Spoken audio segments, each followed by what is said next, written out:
கிறிஸ்துக்குள் மிகவும் பிரியமானவர்களே, கர்த்தராகிய இயேசு கிறிஸ்து நாமத்தினாலே உங்களை வாழ்த்துகிறேன். இந்த காணொலியில் நம்ம எதை குறித்து பார்ப்போம் என்றால், ஆவிகளை பகுத்தறிதல் வரம். தீய ஆவிகளை பகுத்தறிந்து கண்டுபிடிப்பது எப்படி? மத்தேயு 7:15 கள்ள தீர்க்கதரிசிகளுக்கு எச்சரிக்கையாயிருங்கள். அவர்கள் ஆட்டுத்தோலை போர்த்தி கொண்டு உங்களிடத்தில் வருவார்கள், உள்ளத்திலோ அவர்கள் பட்சிக்கிற ஓநாய்கள். நம்முடைய வாழ்க்கையிலே ஆட்டுக்குட்டி எது, சர்பத்தின் குட்டி எது, பட்சிக்கிற ஓநாய் எது என்று கண்டறிய நமக்கு தெரிய வேண்டும். உலகத்தில் தேவனை சார்ந்த ஆவிகளும் உள்ளன, பிசாசை சார்ந்த ஆவிகளும் உள்ளன. அது மட்டுமன்றி இது மனித ஆவியின் வார்த்தைகளா, சாத்தானின் ஆவியின் வார்த்தைகளா, பரிசுத்த ஆவியானவரின் வார்த்தைகளா என்பதை பகுத்தறிய வேண்டியுள்ளது. பரிசுத்த ஆவியானவரின் வெளிப்படுத்தலால் இது தேவனுடைய ஆவியா அல்லது மனித ஆவியின் மூலம் சாத்தானின் ஆவி வெளிப்படுகிறதா என்பதை நிதானித்து பகுத்தறிய வேண்டும்.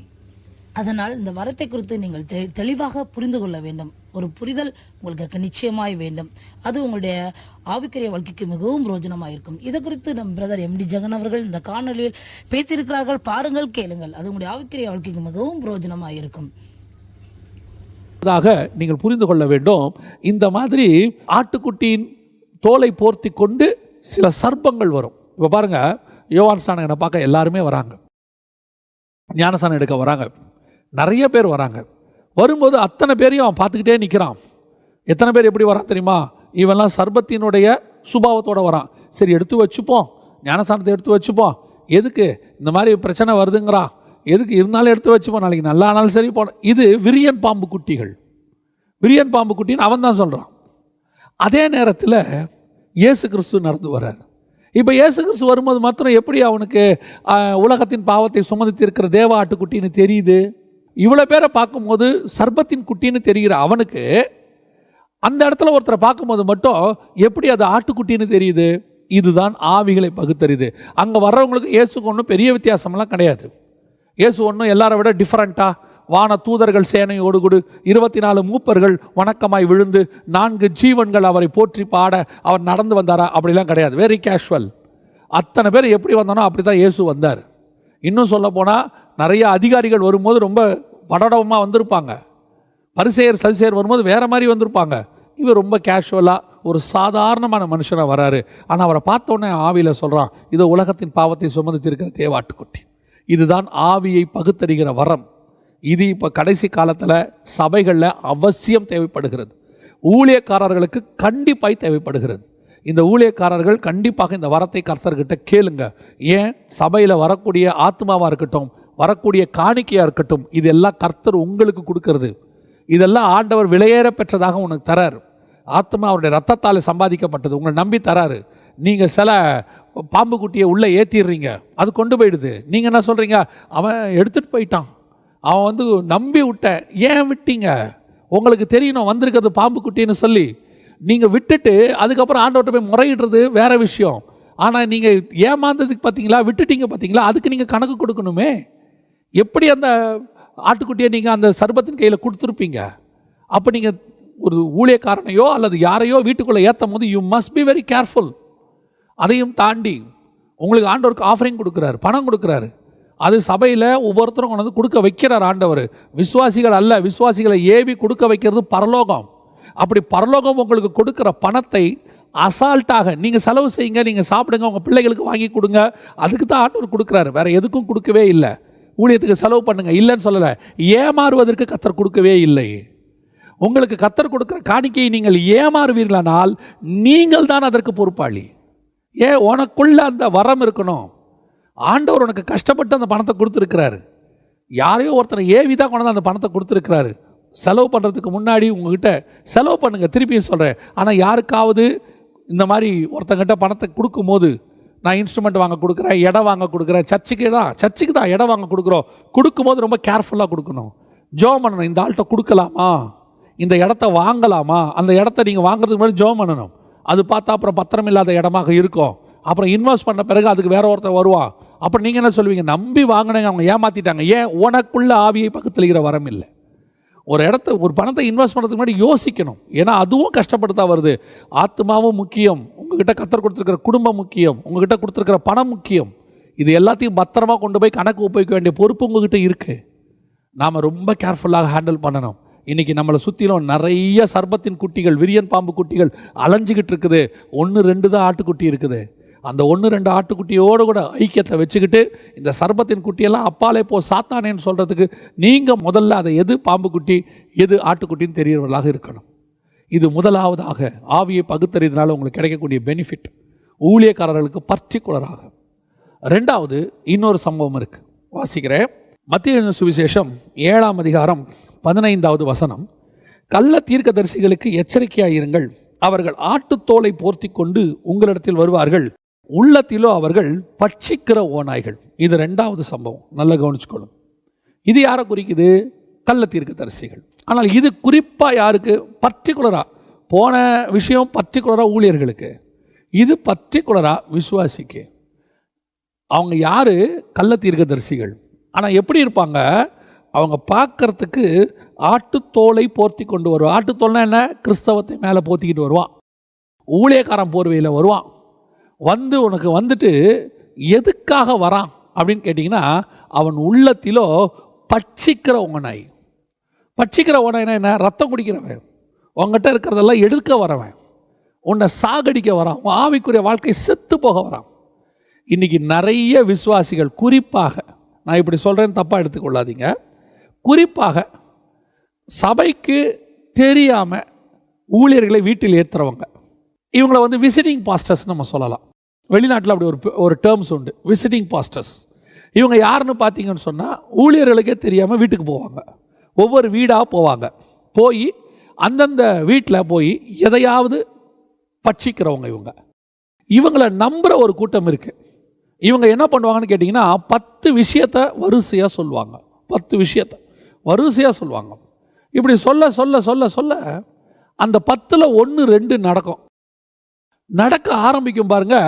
அதுக்கப்புறம் இவங்க அவங்கள முழுமையாக நம்ப தொடங்கிடுவாங்க. அதுக்கப்புறம் இவங்க சொல்கிறது எல்லாமே அவங்களுக்கு வேத வாக்காக மாறிடும். சபையில் சொல்கிறது கூட இவங்களுக்கு எடுபடாது. சபையில் ஊழியக்காரன் போதிக்கிறத கூட இவங்க அக்செப்ட் பண்ணிக்க மாட்டாங்க. நேராக போய் அந்த கள்ள தீர்க்கதரிசிக்கிட்ட, எங்கள் பாஸ்டர் இப்படியெல்லாம் சொல்கிறார் அப்படின்னு சொல்லுவாங்க. உடனே அவர் என்ன சொல்லுவான் தெரியுமா? அவன் பட்சிக்கிற ஓநாய். நல்லா தெரிஞ்சுக்கொள்ளுங்க, எந்த ஒரு ஊழியமும் சில முக்கியமான அடிப்படை தகுதிகளை கொண்டதாக இருக்கணும். நம்பர் 1, உன்னை இயேசு பக்கம் திருப்புறதாக இருக்கணும். அதுதான் ஃபஸ்ட். உன்னை இயேசுவை தெரிவிக்கிறதாக இருக்கணும். இயேசு பக்கம் உன்னை திருப்பணும். இது நம்பர் 1. நம்பர் 2, எந்த ஒரு சரியான ஊழியமும் ரட்சிக்கப்படுகிறவர்களை சபைக்கு நேராக திருப்பணும். சபைக்கு நேராக திருப்பாமல் தனக்கு நேராக திருப்பிக்கிட்டு, தன் ஊழியத்துக்கு நேராக திருப்பிக்கிட்டு, உன்னை வச்சு யூஸ் பண்ண நினைக்கிற எந்த ஊழியமும் தேவனிடத்திலிருந்து வந்தது கிடையாது. சில ஊழியர்கள், நான் நேரடியாகவே சொல்வேன், சில ஊழியர்கள் உங்களை சபை பக்கம் திருப்பறதே கிடையாது. அவர்கள் உங்களை தக்க வைத்துக் கொள்ளுகிறார்கள். ரட்சிக்கப்படுகிறவர்களை கர்த்தர் அனுதினமும் சபையிலே சேர்த்தார். நீங்கள் பாருங்க, ஒரு எவாஞ்சலிஸ்டாக இருக்கிறான் பிலிப்பினுடைய சுபாவம், ஒரு எவாஞ்சலிஸ்டினுடைய சுபாவம். அவனுடைய வேலை என்ன? வரான், அவன் போதிக்கிறான், அந்த காந்தாக மந்திரிக்கு வேலையை முடிக்கிறான். முடித்தவொடனே அடுத்து அவன் செய்கிற வேலை என்ன தெரியுமா? நேரடியாக அந்த காந்தாக மந்திரிக்கும் அவனுக்கும் நடுவில் தொடர்பு விட்டு போகுது. காணாமல் போயிட்டான். அதனுடைய அர்த்தம் என்ன? இதுக்கப்புறம் அவன் சபைக்கு போயிடணும், சபையில் கொண்டு போய் சேர்த்துடணும். இன்றைக்கி நம்ம என்ன செய்கிறோம்? சபையில் கொண்டு போய் ஆத்மாவை சேர்க்கறதே கிடையாது. முதல்ல நல்லா புரிஞ்சுக்கொள்ளுங்க, பழைய ஏற்பாட்டில் சபை செட்டப் உடைக்கப்பட்டது. அதாவது ஆசாரிப்பு கூடாரத்துக்கு வருஷத்துக்கு இத்தனை தடவை வரணும்னு இருக்குது. இது கொஞ்சம் கொஞ்சமாக மாறிச்சு. ஓய்வு நாள் தோறும் கூடி வரணும்னு இருக்குது. அது கொஞ்சம் கொஞ்சமாக போச்சு. இப்போ ஆண்டவர் புதிய ஏற்பாட்டில் சபை செட்டப்பை உருவாக்கியிருக்கிறார், மனவாட்டி சட்டம். சபைதான் பரலோகத்திற்கு எடுத்துக்கொள்ளப்படும். சபையின் பக்தி விருத்திக்கு ஏதுவாகத்தான் 5 வகையான ஊழியம். நல்லா கவனிச்சு பாருங்க. பவுலா இருக்கட்டும், அல்லது பர்னபாவாக இருக்கட்டும், பேதுருவாக இருக்கட்டும், யோவானாக இருக்கட்டும், அவர்கள் சபையை உருவாக்கி சபைக்குத்தான் போய் பிரசங்கம் பண்ணினார்கள், சபைக்குத்தான் வாழ்த்து தெரிவிக்கிறார்கள். எழுதப்பட்ட எல்லா நிருபங்களும் சபைக்கு எழுதப்பட்டது. ஆவியானவர் சபைக்குத்தான் வெளிப்படுத்தின விசேஷத்தை எழுதினார். இன்னைக்கு சபை செட்டப்பை உடைக்கிற எந்த ஊழியமும் தேவனிடத்திலிருந்து வந்தது கிடையாது. சபையினுடைய செட்டப்பை உடைக்கிறது. இந்த ஆட்டுத்தோல் போர்த்திய ஓனாய் இருக்குதே, இதோடைய ஒரு பயங்கரமான ஸ்பெஷாலிட்டி என்ன தெரியுமா?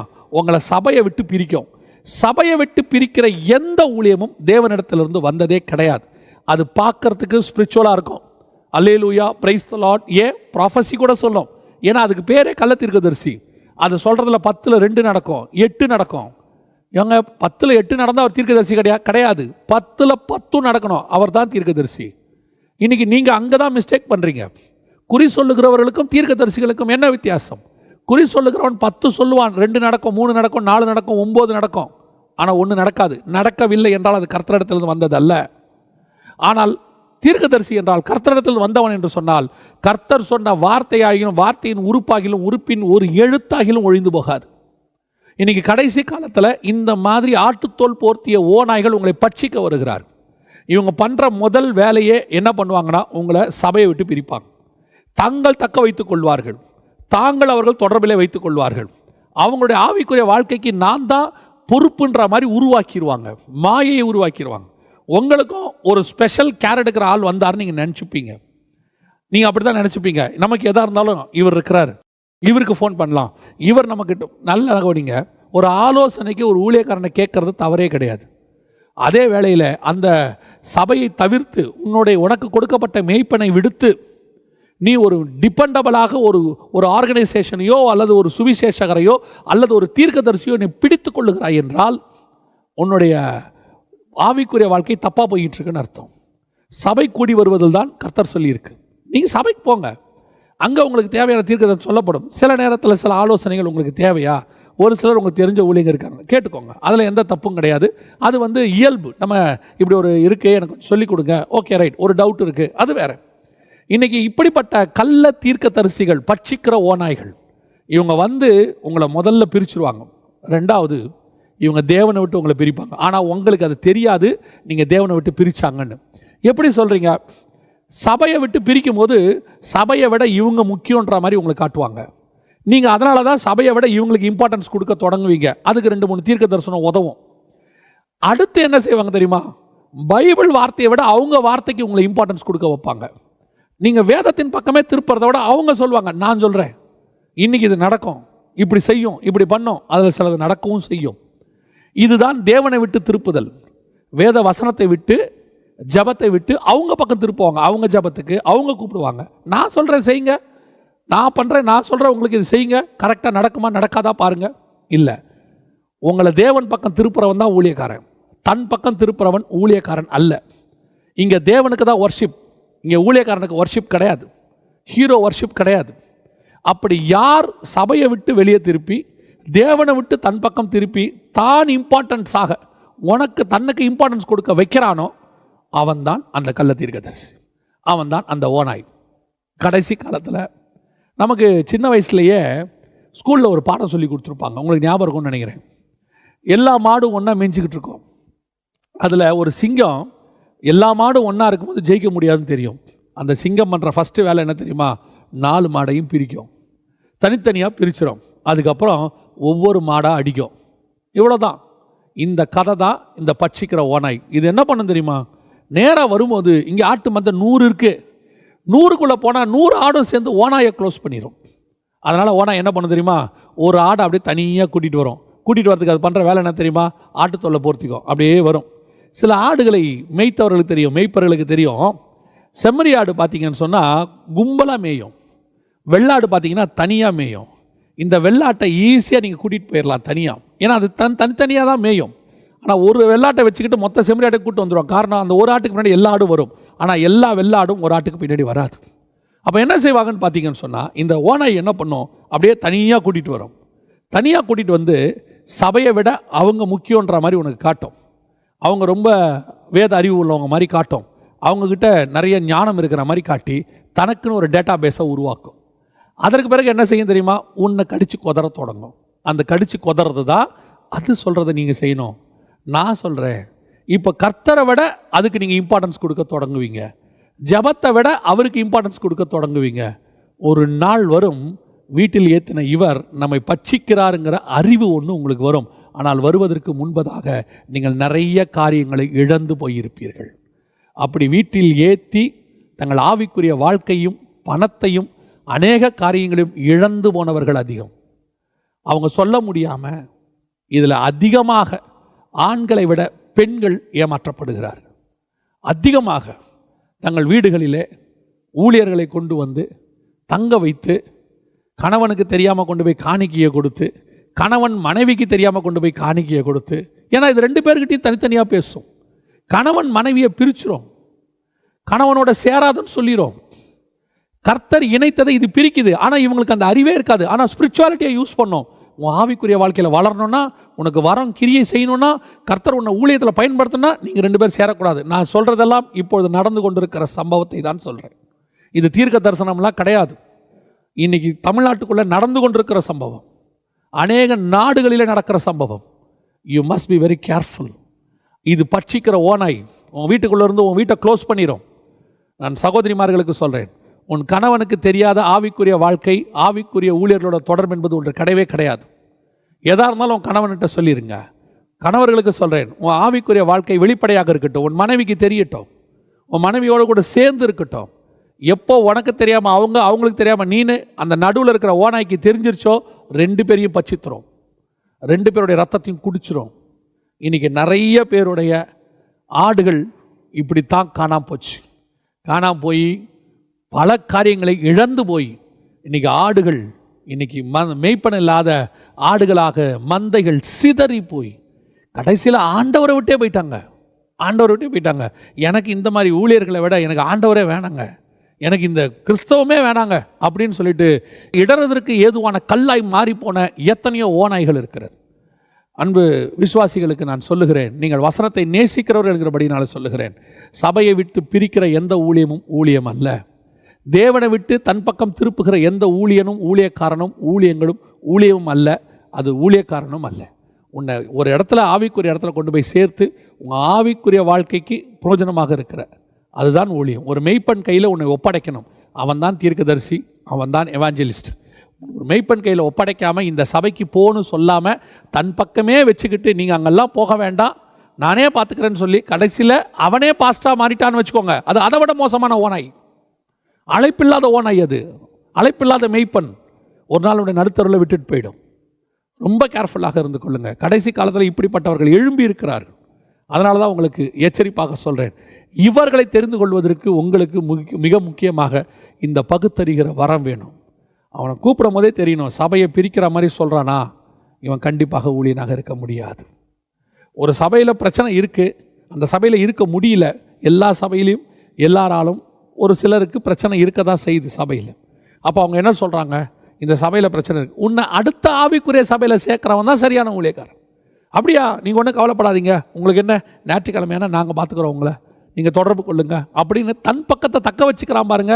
ஒரு சபை இல்லாதவன் அவன் கண்டிப்பாக தேவனிடத்தில் வந்தவன் அல்ல. உன்னை பிரச்சனை இருக்குது, ஒரு போராட்டம் இருக்குது, சரி ஓகே நீங்கள் என்ன செய்யுங்க, இன்னொரு சபைக்கு போங்க, பக்கத்தில் ஒரு ஆவிக்குரிய சபை இருக்குதா, நல்ல ஆவிக்குரிய சபை இருக்கா, இல்லை அவனுக்கு தெரிஞ்ச ஒரு நல்ல ஆவிக்குரிய சபை தான், இங்கே போங்க, இங்கே தொடர்ந்து போங்க, அந்த ஊழியக்காரருக்கு ஒரு ஃபோன் பண்ணி நீங்கள் இவரை பார்த்துக்கோங்க, இவங்க இந்த பிரச்சனையோடு வந்திருக்கிறாங்க. அதுதான் நல்ல மெய்ப்பனுக்கு, நல்ல ஊழியனுக்கு அழகு. அவன்தான் மந்தையை காக்கிறவன். மற்றவங்க தன் பக்கம் இழுப்பி வச்சுக்கிறானே, அது மந்தையை தப்ப விடாத ஓனாய். இந்த விஷயத்தில் நீங்கள் ரொம்ப கேர்ஃபுல்லாக இருக்கணும். கடைசியாக ஒரு காரியத்தை நான் சொல்லிவிட்டு முடிக்க விரும்புகிறேன். 1 பேதுருவின் புஸ்தகம் 5ஆம் அதிகாரம் 8வது வசனம், தெளிந்த புத்தி உள்ளவர்களாக இருங்கள், விழித்திருங்கள், ஏனெனில் உங்கள் எதிராளியாகிய பிசாசானவன் கர்ஜிக்கிற சிங்கம் போல் எவனை விழுங்கலாமோ என்று வகை தேடி சுற்றி திரிகிறான். இது எல்லாருக்கும் தெரிஞ்ச நல்ல ஒரு வசனம், எல்லாருக்கும் இந்த வசனம் நல்லா தெரியும். என்னது அப்படின்னு கேட்டிங்கன்னா, எதிராளியானவன் பிசாசானவன் கர்ஜிக்கிற சிங்கம் போல. இந்த வார்த்தை நம்ம எல்லாருக்கும் தெரியும், சிங்கம் போல சிங்கம் போல அப்படின்னு நம்ம சாதாரணமாக அந்த வசனத்தை சொல்லிட்டோம். முதல்ல வந்தது ஃபஸ்ட்டு எப்படி இருந்துச்சு, நீங்கள் முதல்ல வந்ததை பாருங்கள், பார்க்குறதுக்கு ஆட்டுக்குட்டி மாதிரி இருந்துச்சு, உள்ள வலு சர்ப்பம். 2வது பார்க்குறதுக்கு ஆட்டு தோல் போத்தி இருந்துச்சு, உள்ள ஓனாய். இது கள்ள தீர்க்கதரிசி. இது 2வது விசுவாசிகளுக்கு. முதல்ல உள்ளது ஊழியக்காரனுக்கு. இப்போ இருக்கிறது யாருக்கு தெரியுமா, எல்லா ஆவிக்குரியவங்களுக்கும். எல்லா ஆவிக்குரியவங்களுக்கும் நீங்கள் தெரிஞ்சுக்கணும், தெளிந்த புத்தி உள்ளவர்களாக இருங்கள். ஏன் இங்கே பிசாசு எப்படி இருக்கிறான்னா, பிசாசாக வரல, அவன் நேரடியாக பிசாசாக வரல. அவன் எப்படி வரான் தெரியுமா, சிங்கம் போல். சிங்கம் போல்னா என்னங்க அர்த்தம் அப்படின்னா, உண்மையால் சிங்கம் யாருன்னா இயேசு, யூத ராஜ சிங்கம். வெளிப்படுத்தின விசேஷம் 5ஆம் அதிகாரம் 5ஆம் வசனத்தில் பாருங்க, யூதா கோத்திரத்து சிங்கமும் தாவீதின் வேறுமானவர் வருகிறார். அவர் தான் ஒரிஜினல் சிங்கம். அவர் சிங்கம் போல வரல, யூதா கோத்திரத்து சிங்கம், அவர் தான் ரியல். ஆனால் இப்போ இருக்கிறது யாரு? சிங்கம் போல. இது ரெண்டுத்துக்கும் என்னங்க டிஃபரன்ஸ்? சிங்கத்துக்கும் சிங்கம் போல என்ன டிஃபரன்ஸ் அப்படின்னு கேட்டிங்கன்னா, இவன் எவனை விழுங்கலாமோ என்று வகை தேடி சுற்றி திரிகிற சிங்கம். அதே வேளையில் இயேசு கிறிஸ்து அடிக்கப்பட்ட வண்ணமாக இருக்கிற ஆட்டுக்குட்டி, ஆனால் யூதா கோத்திரத்து சிங்கம். ஃபஸ்ட்டு நம்ம என்ன பார்த்தோம்? ஆட்டுத்தோல் போர்த்திய ஓநாய், ஆட்டை போல இருக்கிற சர்ப்பம். ஆனால் இங்கே அடிக்கப்பட்ட வண்ணமாக இருக்கிற ஆட்டுக்குட்டி, ஆனால் யூதா. அதோட அர்த்தம் என்ன? இவர் மற்றவனுக்காக பலியாகிறவர், ஆனால் அவன் எவனை விழுங்கலாமோ என்று வகை தேடி சுற்றி திரிகிறவர், எவரை பலியாக்கலான்னு வெயிட் பண்ணுறவன். இன்னைக்கு கடைசி காலத்தில் இந்த எவனை விழுங்கலாமோ என்று பிசாசு வகை தேடி சுற்றி திரியுது. இது விசுவாசிக்கு தெரிய மாட்டேங்குது. உங்கள் பக்கத்திலேயே இந்த சிங்கமும் சிங்கம் போல உள்ளதும் இருக்கும், ரெண்டும் இருக்கும். இந்த ரெண்டும் உங்கள் பக்கத்தில் அப்படியே அங்கங்கே நின்றுக்கிட்டே இருக்கும். உங்கள் பக்கத்தில் ஒரு பக்கம் ஆண்டவர் நிற்கிறார், எதுக்காக? உங்களை எப்படியாவது காப்பாற்றுறதுக்காக. இன்னொரு பக்கம் பிசாசு நிற்கிறான், எதுக்காக? உங்களை விழுங்கிறதுக்காக. இந்த ரெண்டு பேருக்கும் உள்ள டிஃபரன்ஸ் என்ன? இந்த ரெண்டு பேருக்கும் உள்ளதான முக்கியத்துவம் என்ன அப்படின்னு சொல்லி நான் உங்களுக்கு வேதத்தில் உள்ளதான ஒரு சம்பவத்திலிருந்து விளக்கினா உங்களுக்கு பிரயோஜனமாக இருக்கும்னு நான் நினைக்கிறேன். இப்போ தானியேலை கொண்டு போய் சிங்கக்கெபியில் போடுறாங்க. உங்கள் எல்லாருக்கும் தெரியும், நமக்கு தெரிஞ்ச ஒரு சம்பவம். தானியேலை சிங்கக்கெபியில் போட்ட உடனே நீங்கள் பாருங்கள், அந்த சிங்கத்தின் வாயை அவன் கட்டினான்னு இருக்கு. தானியேல் தீர்க்கதரிசன புஸ்தகம் 6ஆம் அதிகாரம் 22 வசனம், சிங்கங்கள் என்னை சேதப்படுத்தாதபடிக்கு தேவன் தம்முடைய தூதனை அனுப்பி அவைகளின் வாயை கட்டி போட்டார்னு இருக்கு. இது ஒரு சிங்கம், இது அப்படியே இருக்கட்டும். இன்னொன்று 1 ராஜாக்களின் புஸ்தகம் 13ஆம் அதிகாரம் 28வது வசனத்தை நான் வாசிக்கிறேன். அப்பொழுது அவன் போய் வழியிலே கிடக்கிற அவன் பிரேதத்தையும் பிரேதத்தண்டையிலே கழுதையும் சிங்கமும் நிற்கிறதையும் கண்டான். அந்த சிங்கம் பிரேதத்தை தின்னவும் இல்லை, கழுதையை முறித்து போடவும் இல்லை. இது எதை குறிக்குது? எதை பற்றி சொல்லப்பட்டிருக்கிறது? கவனிங்க. தானியேல் போடப்பட்டது பாபிலோனுடைய சிங்கம். நமக்கு தெரியும், பாபிலோன் என்பது ஒரு பிசாசினுடைய கூடாரம், அங்கே இருக்கிற சிங்கம். ஆனால் அந்த சிங்கத்துக்கிட்ட தானியேலை போடுறாங்க. தூதன் வந்துட்டான், ஆனால் வந்துட்டு என்ன பண்ணுறான்? சிங்கத்தை கொல்லலை, ஆனால் சிங்கத்தை ஒன்று செய்கிறான், கட்டி போட்டான். அது கடிக்காதபடிக்கு, தானியேலை கடிக்காதபடிக்கு கட்டி போட்டான். அதுக்கு ஒரு பின்னாடி காரணம் இருக்குது, இதுக்கு ஒரு ஆவிக்குரிய அர்த்தமும் இருக்குதுன்னு வச்சுக்கோங்களேன். ஏன்னா பிசாச ஆண்டவர் கொல்லலை, ஆனால் அவனை கட்டி போகிற அளவுக்கு நமக்கு வல்லமை கொடுத்துட்டு போயிருக்கிறார், அவ்வளோதான். அது அங்கே உயிரோடு தான் இருக்கும், ஆனால் அது சாகாது, ஆனால் அதை கட்டி மட்டும் போடுவார். அதே நேரத்தில் விசுவாசி அது ஒன்றும் பண்ணாது, விசுவாசி அங்கே தான் இருப்பான் குறிப்பிட்ட காலகட்டம் வரைக்கும். அதுக்கப்புறம் விசுவாசி மேலே வந்துடுவான், கர்த்தர் உயர்த்திடுவார். அதுக்கு பின்னாடி ஆவிக்குரிய சத்தியம் இருக்குது. இது பாபிலோனிய சிங்கம், அதனால தான் கட்டி போட்டார். ஆனால் 1 ராஜாக்கள் 13 இருக்குது, இது இஸ்ரவேல் சிங்கம். இந்த இஸ்ரவேல் சிங்கத்தை யாரும் கட்டி போடவே இல்லை, அது நின்றுக்கிட்டே தான் இருக்குது. ஆனால் வசனம் தெளிவாக சொல்லுது, அந்த சிங்கம் பிரேதத்தை தின்னவும் இல்லை, கழுதையை முறித்து போடவும் இல்லை. அதோட அர்த்தம் என்ன? இந்த இடத்துல சிங்கம் இருக்குது, இயேசு கிறிஸ்துவுக்கு அடையாளமாக இருக்கிற இஸ்ரவேலோட சிங்கம். இந்த சிங்கம் இருக்க, இது கொல்றதுக்காக வரல. இந்த சிங்கம் எதுக்கு வந்தது? நியாய தீர்ப்பு கொடுக்க வந்துச்சு. நியாய தீர்ப்பு யாருக்கு கொடுத்தது? கர்த்தரை விட்டு தூரம் போன தீர்க்கதரிசிக்கு நியாய தீர்ப்பு கொடுத்தது. ஆனால் அதோடைய நோக்கம் அந்த பிரேதத்தை செத்து போனதை சாப்பிட்றது கிடையாது. ஆனால் அதோடைய வேலை அதுக்கு நியாய தீர்ப்பு கொடுக்கறது மட்டும். அதே வேளையில் கழுதையின் கழுத்தை முறித்து போடவில்லை. அதோட அர்த்தம் என்ன? கழுதை என்பது முதற் பேரானது, கழுதை என்பது ப்ரீஷியஸ், கர்த்தருக்குரியது. அந்த கழுதையை பாதுகாக்குது, அது சாவ விடாமல் பார்த்துக்குச்சு. அது கொல்ல வரல, விசுவாசியை கொல்ல வரல, நியாய தீர்ப்பு கொடுக்க மட்டும்தான் வந்துச்சு. அந்த நியாய தீர்ப்புக்கு ஏதுவானவன் செத்து போனான், ஆனால் அதை சாப்பிட வரல. அதே நேரத்தில் பாபிலோன் சிங்கம் இருக்குது, அது எவனாக இருந்தாலும் சாப்பிடும். தானியேலுக்கு பதிலாக எவனை தூக்கி போட்டாலும், எவனை விழுங்கலாமோ என்று வகை தேடுகிற சிங்கம் அடுத்து ஒருத்தனை தூக்கி போகிறாங்க, உடனே போய் கவிட்டு சாப்பிடுது. இப்போ வாயை கட்டாமல் இருந்தால் தானியேலையும் சாப்பிடும். இதான் பிசாசுக்கும் இயேசுக்கும் உள்ள வித்தியாசம். இன்னைக்கு சபைகளில் இந்த 2 விதமான சிங்கம் இருக்கு.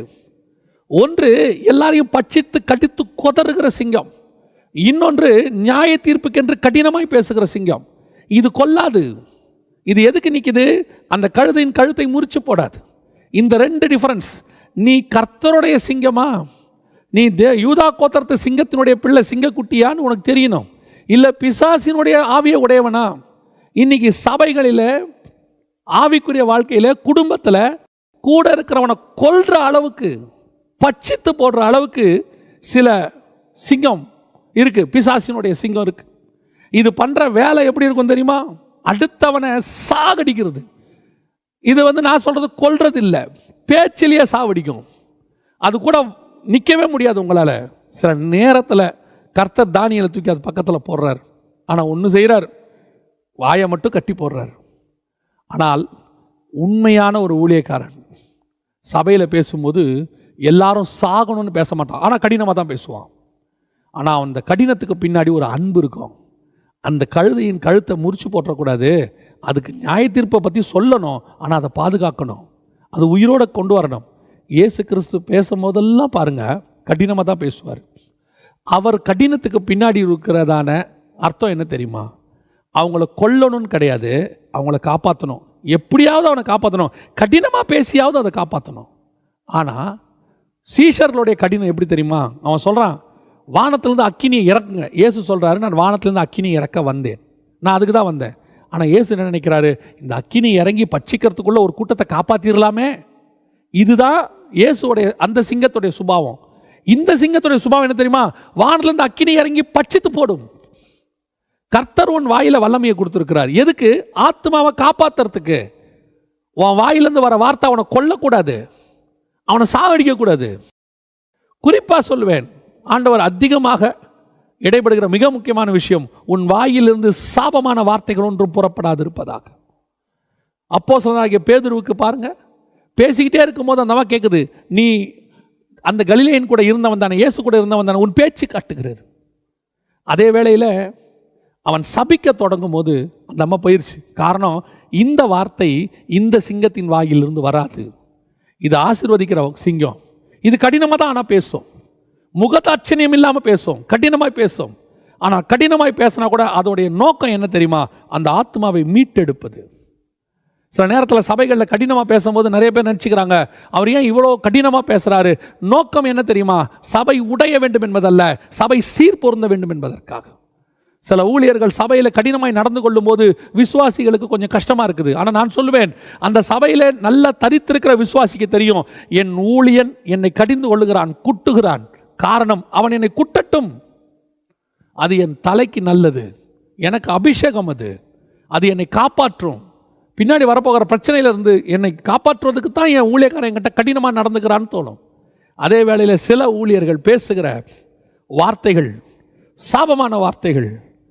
ஆண்டவர் உன்னை அப்படி ஆக்கிடுவார், இப்படி ஆக்கிடுவார், பாரு நீ என்ன பேசிட்டியா, உன் குடும்பம் எப்படி ஆகுது பாரு. இல்லைங்க, நாம் விழுங்கலாமோ என்று வகை தேடுகிற சிங்கம் அல்ல. நாம் நியாயத்தீர்ப்பான காரியங்களை சொல்லணும், இப்படி போனால் இப்படியெல்லாம் நடக்கணும்னு. ஆனால் மோட்டிவ் என்னவாக இருக்கணும் தெரியுமா?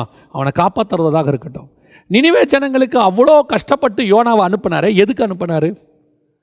அவன் யோனா தப்பாக புரிஞ்சுக்கிட்டான், நம்ம மூலமா சொல்லி இவங்களெல்லாம் அழிக்க போகிறாருன்னு. இல்லைப்பா, நான் உன்னை அனுப்புறதே காப்பாற்றுறதுக்கு தான். நான் தான் சொல்கிறேன் அவங்க செத்து போக போகிறாங்க. எதுக்கு? நான் செத்து போவாங்கன்னு சொல்கிறதுக்கும் நீ செத்து போவாங்க சொல்கிறதுக்கும் டிஃப்ரென்ஸ் இருக்குது. இயேசு செத்து போவாங்கன்னு சொல்கிறது எதுக்கு காரணம் என்ன தெரியுமா? நீங்கள் அழிய போகிறீங்க, அதுக்கு அர்த்தம் என்ன தெரியுமா? அவனை காப்பாற்றுவதற்கு. ஆனால் யோனா எதுக்கு தெரியுமா? நீங்களாம் சாக போகிறீங்க, இப்போ நான் சொல்லிட்டேன் நீங்கள் சாக போகிறீங்க, கர்த்தர் சொன்னார். ஆமாம், ஆனால் யோனா என்ன எதிர்பார்க்குறா? இவங்க செத்துருவாங்க. ஆனால் கர்த்தர் என்ன எதிர்பார்க்குறாரு? இவங்க மீட்கப்படுவாங்க. டிஃபரன்ஸ், ரெண்டு சிங்கத்துக்கும் உள்ள டிஃபரன்ஸ். பிசாசு எப்போவுமே உன்னை கொல்லவும் அழிக்கவும் தான் வருவான். இந்த ஆவியை பகுத்தறிகிறது தான் உங்கள்கிட்ட இருக்கணும். உங்கள்கிட்ட வரவன் உங்கள் ஆவிக்குரிய வாழ்க்கைக்கு கடினமாக பேசுகிறானா, உன் ஆவிக்குரிய வாழ்க்கைக்கு வளர்ச்சிக்காக பேசுகிறானா? சிலர் தேன் தடவன மாதிரி பேசுவாங்க, ஆனால் விழுங்குவாங்க, உன் ஆவிக்குரிய வாழ்க்கையை காணாமல் பண்ணிடுவாங்க. பல நேரத்தில் நீங்கள் சிங்கத்தை விட யாரை நம்புறீங்க தெரியுமா? வாய் கட்டப்பட்டு அப்படி அமைதியாக இருக்க சிங்கம். நீங்கள் நினைப்பீங்க, பாரு அந்த சிங்கம் எவ்வளோ நல்லா இருக்குது. இல்லை, அதை வாய் கட்டி போட்டிருக்கார் ஆண்டவர், திறந்துச்சு ஒன்று முழுங்கிடும். பல நேரங்களில் நீ கர்த்தரால் காப்பாற்றப்பட்டிருக்கிறாய். உன் பக்கத்தில் இருக்கிற சிங்கத்தின் வாயை கர்த்தர் கட்டி போட்டு இருக்கிறார். அதனால தான் நீ காப்பாற்றப்பட்ட. கர்த்தர் மட்டும் அந்த வாயை திறந்து விட்டார்னா விழுங்கியிருக்கோம். உனக்கு யார் கடினமாக தெரியுதா தெரியுமா? உன் சபையினுடைய ஊழியன் கடினமாக நடத்தும் போது. இதனால என்ன ஆயிடுச்சு தெரியுமா? நிறைய ஊழியர்கள் வழி விலகி போயிட்டாங்க. வழி விலகி எப்படி போயிட்டாங்க? கடினமாக பேசி. நான் ஒரு ஊழியர் இடத்துல சில வருஷங்களுக்கு முன்பாக பேசினேன். மிகவும் கடினமாய் பேசக்கூடிய ஒரு மனுஷன். ஆனால் அவரிடத்துல தகப்பனுடைய இருதயம் உண்டு. அவர் கடினமாய் பேசின நாட்களில் ஒருத்தர் கூட அவரை விட்டு போகவே இல்லை. அவர் சபையிலிருந்து தரித்திருந்தார்கள். அந்த கடினத்தை அவர்கள் ஏற்றுக்கொண்டார்கள். பேசும்போது சொல்லுவாங்க, பாஸ்டர் ரொம்ப கோவப்படுறாரு அப்படிம்பாங்க. ஆனால் அந்த ஆவியில் அவர்கள் உணர்வார்கள், அவர் கோவப்படுறது நல்லது தான், பின்ன இந்த சபைக்கு இப்படி இருந்தால் தான் முடியும், இல்லைனா இவெல்லாம் மோசமானவங்க, ஜனங்க பேசிக்கிட்டு போகிறத நாங்கள் கேட்டிருக்கிறோம். ஆனால் சில வருஷங்கள் கழித்து அதே ஊழியரோடு கூட பேசும்போது அவர் சொன்னார், நான் கடினமாக பேசுறதை நிறுத்திட்டேன் தம்பி அப்படின்னார். நான் கேட்டேன், ஏங்க நிறுத்திட்டீங்க? நாங்கள்லாம் இன்றைக்கி இப்படி பேசுகிறதுக்கு நீங்கள் தான் காரணம், நாங்கள் தான் சத்தியத்தில் வைராகியமாக வரத்துக்கு உங்களெல்லாம் பார்த்து தான் நாங்கள் வந்தோம், ஏன் நிறுத்திட்டீங்க? அப்போ அவர் சொன்னார், ஜனங்க அப்படி பேசும்போது பிரிஞ்சு போயிடுறாங்கப்பா, அவங்க கடினமாக பேசும்போது அவங்க சத்தியத்தில் நிற்க மாட்டேங்கிறாங்க.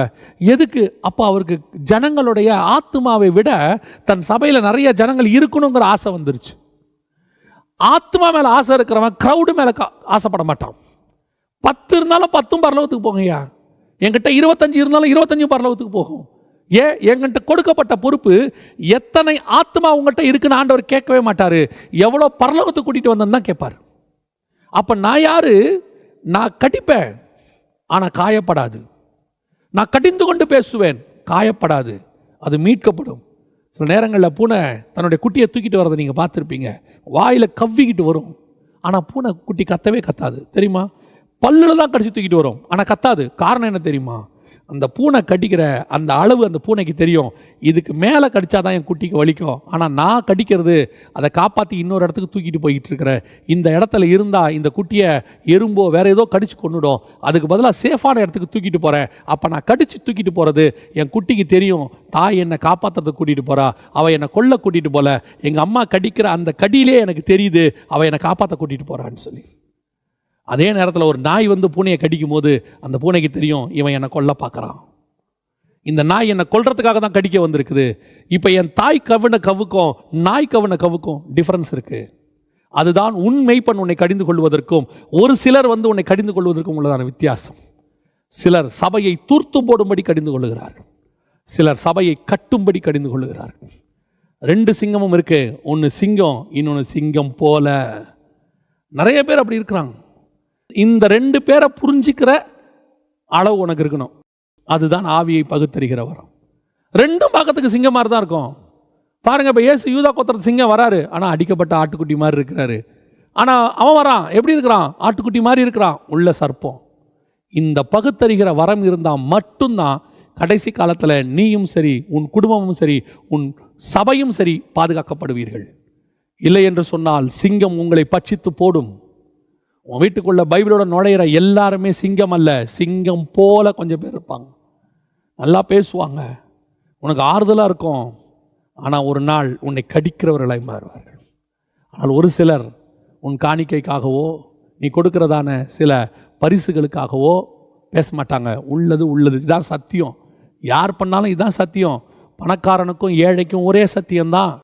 என் சபைக்குள்ளே உட்காந்துருக்கிற கூலி தொழிலாளிக்கும் பெரிய முதலாளிக்கும் ஒரே சத்தியம்தான். என் சபைக்குள்ளே உட்காந்துருக்கிற பணக்காரனுக்கும் ஏழைக்கும் ஒரே சத்தியம்தான். என் சபைக்குள்ளே உட்காந்துருக்கிற படித்தவனுக்கும் படிக்காதவனுக்கும் ஒரே சத்தியம்தான். படித்தவனை பார்த்தா என் வார்த்தை அப்படி மைல்டாக மாறுது, படிக்காதவனை பார்த்தா கோபம் வருதுன்னா நான் சிங்கம் போல மாறிக்கிட்டு இருக்கேன்னு அர்த்தம், சிங்கம் இல்லை, பிசாசு மாதிரி மாறிக்கிட்டு இருக்கேன்னு அர்த்தம். பணக்காரனை பார்த்த உடனே என் வாய்ஸில் ஒரு சாஃப்ட்னஸ் வருது, என் முதுகு கொஞ்சம் குனிய தொடங்குது, என் கரம் கொஞ்சம் தாழ தொடங்குது, என் கண்கள் கொஞ்சம் பணிய தொடங்குதுன்னா நீ சிங்கம் போல மாறிக்கிட்டு இருக்க, பிசாசை மாதிரி மாறிக்கிட்டு இருக்கேன்னு அர்த்தம். உன் பார்வை ஆகாப்பா பார்த்தாலும் அப்படி தான் இருக்கணும், பாகால் தீர்க்கதரிசியை பார்த்தாலும் அப்படி தான் இருக்கணும். நீ சாரிபாத் விதவின் வீட்டுக்கு போனாலும் சரி, எலியாவின் பார்வை ஒரே பார்வை தான், மாற்றுக்கருத்து கிடையாது. ஆகாப்பை பார்த்த உடனே வேற மாதிரி பார்வை. சாரிபாத் அந்த அம்மா வீட்டில் ஒரே ஒரு அப்பம் தான் இருக்குது, ஒன்றும் இல்லாத வீட்டுக்குள்ளே ஆண்டவர் அனுப்பிட்டாரு, ஒன்றுமே இல்லையா உன் வீட்டில்னு கேட்கக்கூடிய ஏளனமான வார்த்தை கிடையாது. ஆகாப்பை பார்த்த உடனே அப்படி அமைதியாகிறது கிடையாது. ஆகாப்புக்கு முன்னாடி இருக்கிறத விட சாரிபாத்துக்கிட்ட அவன் இன்னும் அன்பாக இருந்தான். அதுதான் சிங்கத்துக்கும் சிங்கம் போலக்கும் உள்ள வித்தியாசம். இன்றைக்கி நம்ம எப்படி இருக்கிறோம்? இந்த ஆவிகளை பகுத்தறிகிற வரம் இருக்குதா? இந்த 3 காரியம் ரொம்ப முக்கியம், ரொம்ப கேர்ஃபுல்லாக இருக்கணும். கடைசி காலத்தில் சபைகளை மோசம் போக்கும்படி எவனை விழுங்கலாமோ என்று தெளிந்த புத்தி உள்ளவர்களாக இருங்கள்.